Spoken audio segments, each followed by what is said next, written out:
Hello students, how are you? Students, in today's lecture we will talk about implicit differentiation theorem and we will see how we can find the implicit derivative of a particular implicit function. Now students, here a question comes in our mind that we have already a differentiation formula for finding derivatives of a function. Like for example, you have a function, you can say f of x is equal to 2x. Then you can easily find its derivative by using definition or by using the rules, like its derivative would be equal to 2. Means basically this is also differentiation. Okay, but why we felt the need to find the implicit differentiation?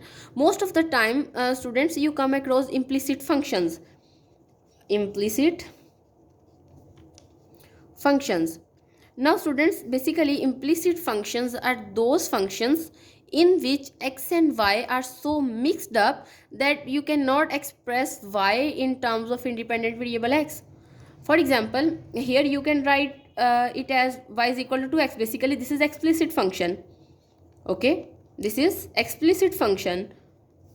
But most of the time, when you come across a situation like the function of the form y square minus x square minus sine xy, then here you cannot split up x and y, and you cannot express your x in terms of the dependent variable y, or you cannot express y in terms of independent variable x. So students, when you come across implicit functions, then you have to use implicit differentiation except the differentiation itself. Okay, now students, it has a particular theorem, or you can say a particular formula to find the implicit differentiation. In already in the previous videos, I think I have discussed the method of finding implicit differentiation by directly applying a derivative on both sides. Like we can find d by dx y square minus x square and minus sine xy is equal to 0, and then at the end you will find dy by dx. Okay, but here we have a particular formula that we can use to find the implicit derivative. Now let us look at the theorem first.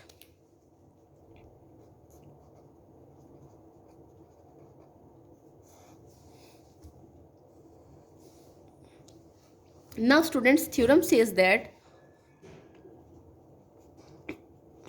suppose that f of xy is differentiable.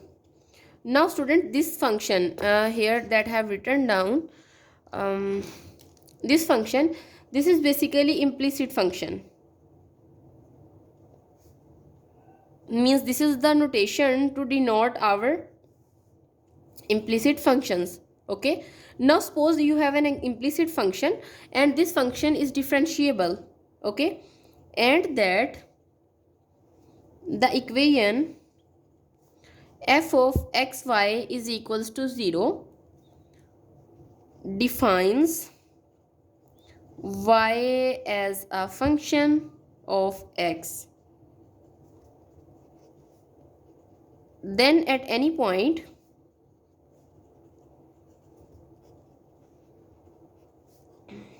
which point where f of y is not equal to 0, our derivative of this implicit function would become equal to dy by dx is equals to negative f of x over f of y, and this is the formula. Now let us look at the statement of the theorem again and try to understand what it says. The statement of a theorem says, suppose that you have a function, and what kind of function you have? You are not given an explicit function, you have an implicit function. So the trick is this: you have to use implicit differentiation. Okay, so you have an implicit function and this function is differentiable, means you can find its derivative. There would be no discontinuity on the domain where it is defined, and that the equation it is equals to 0 defines y as a function of x. Means here we know y is a function of independent variable x. Then at the point where f of y is not equal to 0, because you know that you cannot be able to divide by 0, so that's why f of y should not be equal to 0. If it is equal to 0, then you have to try some other way. Okay, So you can find your derivative by using this formula.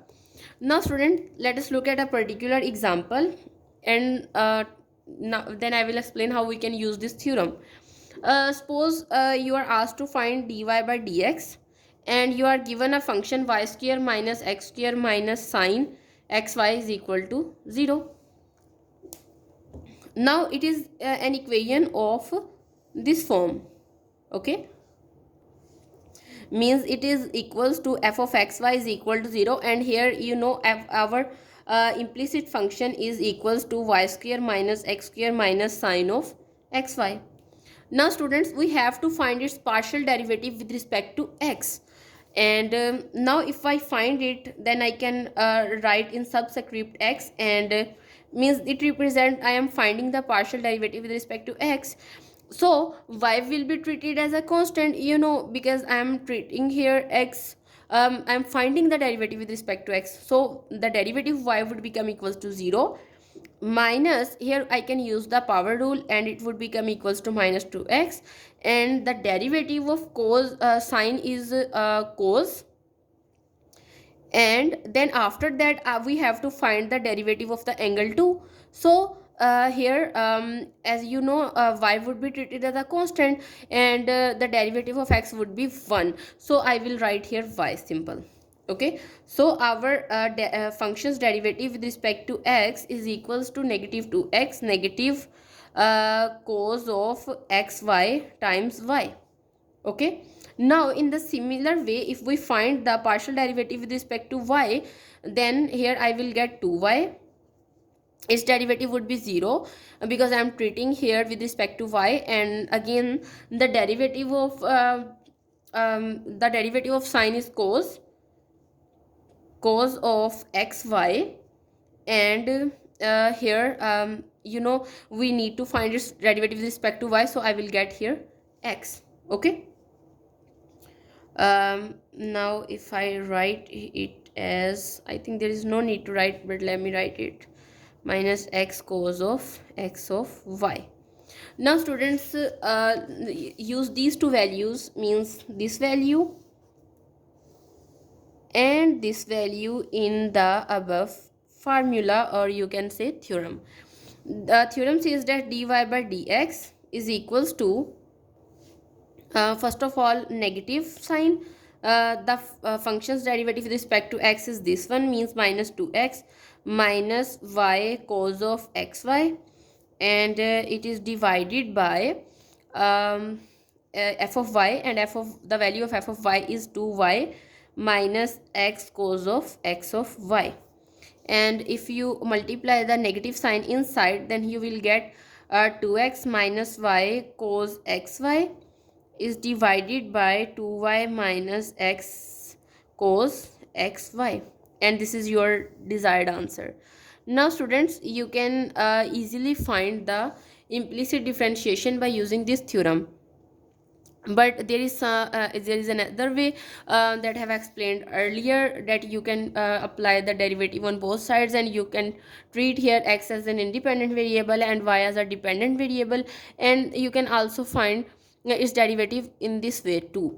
Okay, and you can, if you want to look its way, then you can search it on my previous videos. Okay, now students, this is all about today's lecture, where I have explained implicit differentiation theorem, and see you next time. Thank you so much.